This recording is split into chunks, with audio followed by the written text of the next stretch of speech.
Alright, hello everybody. Welcome to the library. Oh, that sounds cool. Alright, so, as some of you may know, about 5 years ago, I made a video entitled Skateboard Decking Tutorial Part 4. Regrettably, this is the only part that ever actually saw the light of YouTube. The rest of the material for the other parts was lost to time and folders and all sorts of things. So here I am. This is me finally finishing it up. Anyway, let's go. First, let's go over materials we're gonna need. Let's look here. We've got the new grip tape for our skateboard, our old skateboard.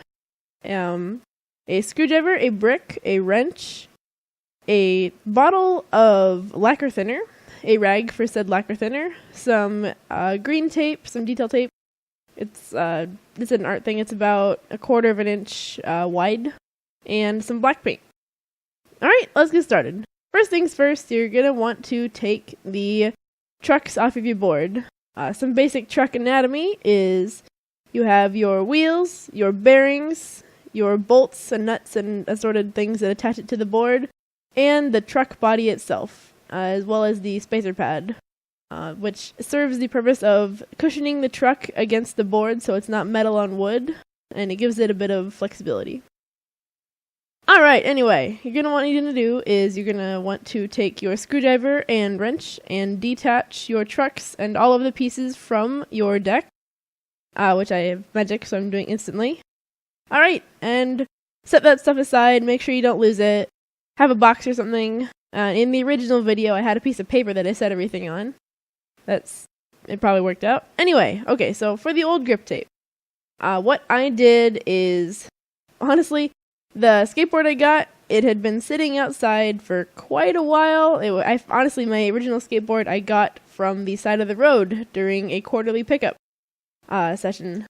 So it had been sitting out for a while, and I could peel most of the tape off without needing to use any of the lacquer thinner. Ha ha ha ha ha. Anyway, for what's left, yeah, just put some lacquer thinner on the rag and use it to get the adhesive of the rest of the tape off. And use gloves while you're doing this because you don't want lacquer thinner on your hands. Alright, anyway, now that's all nice and smooth. Very smooth. Very smooth. Anyway, now that's all nice and smooth, so you're ready for your next step.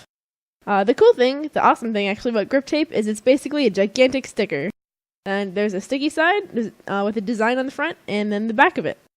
What you do is peel back some of the backing to the grip tape and apply that part of the grip tape to your board, making sure that the sides line up. Apply that to your board, making sure that it's roughly centered and about as far on as you want it. And if your grip tape has some asymmetrical design, make sure you have that positioned on your board in such a way where it'll show up. Anyway, keep going along and apply. Kind of put the grip tape on your board like a giant band-aid. So what you want to do is, as you go, peel back the white sticky part of it and press the tape part down onto your smooth board. Alright, when you're done, you should have a wad of sticker backing and a large rectangle that is vaguely skateboard shaped.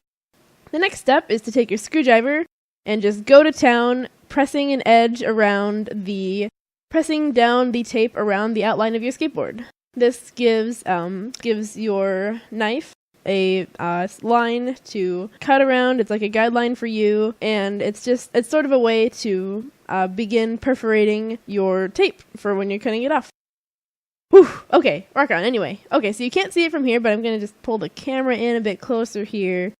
Alright, as you can kind of see, there is now a faint outline of your board in the grip tape. And this should be probably whatever your base tape color is. Like I said, on my original, it is black with white checks on top of it, so there was a vague gray line around it. And your next step is to use a box cutter or utility knife or razor blade.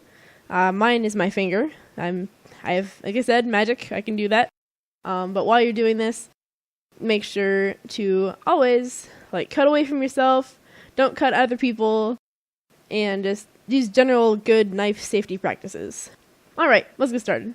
An important thing about cutting the grip tape is you want to make sure the blade is positioned sort of leaning in on the curve of the board. This prevents like a lot of tape overhang and prevents it from catching on ground stuff, and overall just lends itself to durability of things. That way your tape doesn't start getting torn off if your board lands on its side, for example. Alright, so just cut around here. Tick, tick, tick, tick, tick, tick, tick, tick, tick. Alright, awesome.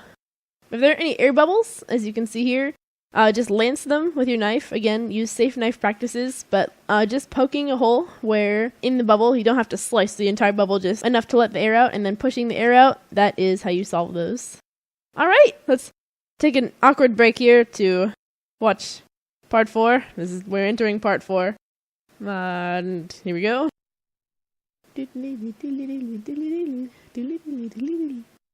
This step is using a brick, or you can use your old grip tape or the sidewalk to sand down the assumedly jagged edges of the cuts you just made to kind of even them out, make it look nice, all that good stuff. Alright, this step, where you are right now, is where you would, if you were applying a custom a custom art to the underside of your skateboard. This is the step you would do it at, so you again want to do it so your trucks were not in the way. Here's a picture of mine. If I had my wits about me, I would have recorded myself doing this, but I did not. I was young and naive and foolish and all of those good things. So here's just a picture of it. The design in the middle that looks kind of like a pine cone, that is what I used the green tape and black paint to do. And it's basically just laying down your tape in a way that you really like, that leaves a pattern open, and painting over it, and then taking all the tape off. I did this design in acrylics and watercolors, and when I was done, I covered it in varnish. Canvas, what I use for varnishing canvases is actually concrete sealer. It is sort of milky white in container, and then it dries clear. And that just helps the design stay on longer and not get ground off instantly from grinding on rails, or like going over curbs wrong and scraping your board on curbs, stuff like that. And I mean, that's all there is to it. Yay, we're done. Just a couple of closing things I want to say is when you go to poke the holes in your grip tape to reattach your trucks, a way I found that like reduces air bubblage is if you poke it down through the top and then sort of twist the screwdriver out as you go. That I find that works in favor of not poking air bubbles into your board as much as going from the underside would. Because if you go from the underside, then you're pushing the tape up to try to push through it, and that lets air in, and it's just a bad time. Whereas if you go from the top, you're pushing down the grip tape, you're pushing the grip tape onto the board, and it doesn't create as much air space in between them. Alright? Awesome! Thank you so much for watching this. It's been a long time long time coming. It's been 5 years coming. And I hope it has been useful. I hope you've learned something today.